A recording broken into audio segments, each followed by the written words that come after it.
సిగరెట్లు, మందు తాగి మంచిగున్న పానాన్ని ఖరాబు చేసుకోకురి. నా వయస్సు 17 సంవత్సరాలు. నాకు ఒక అబ్బాయితో పరిచయం అయింది.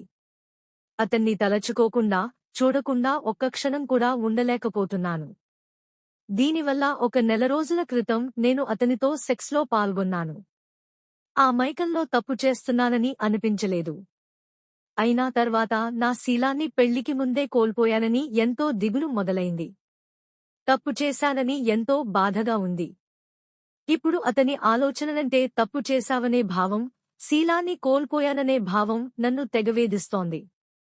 రేవు ఆ అబ్బాయిని పెళ్లి చేసుకోవడానికి మా పేరెంట్స్ ఒప్పుకుంటారో లేదో నాకు తెలియదు. మా పేరెంట్స్ కాదంటే నేను అతన్ని పెళ్లి చేసుకోలేదు.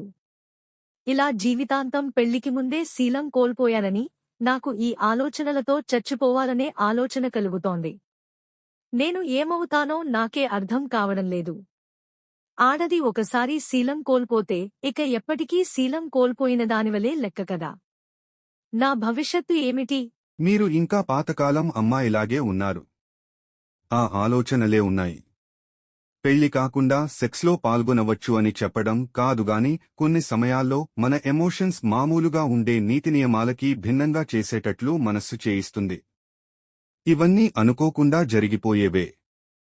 తప్పు చేయడం అనేది మానవ సహజం. వాటినే అనుక్షణం నెమరువేసుకుంటూ భవ్యమైన జీవితాన్ని బాధామయం చేసుకోవడం కరెక్టు కాదు. జరిగిపోయినది ఏదో జరిగిపోయింది. ఇక ముందు జాగ్రత్తగా ఉందామనుకోవడమే విజ్ఞతగల వారి లక్షణం. ఇక్కడ శీలం కోల్పోవడం, భర్తని మోసం చేయడం అనే వాటి గురించి ఆలోచించవద్దు. అదే ఆలోచన అనుక్షణం మీలో బాధపడుతూ ఉంటే మీ ఆలోచన ధోరణి తప్పు అనవలసి వస్తుంది. Accident is accident. కొన్ని సమయాల్లో మనస్సు మన అదుపులో ఉండదు. జరిగిన దాన్ని మరిచిపోయి భవిష్యత్తు జీవితాన్ని సుఖమయం చేసుకోవడమే విజ్ఞుల లక్షణం. Life is beautiful. ఎల్లప్పుడూ జీవితాన్ని హాయిగా, ఆనందంగా, సుఖంగా చేసుకోవడమే తప్ప దుఃఖంగా చూడకూడదు. మిత్రమా, నేను చేసే వీడియోస్ మీకు నచ్చితే ఒక చిన్న లైక్ కొట్టండి.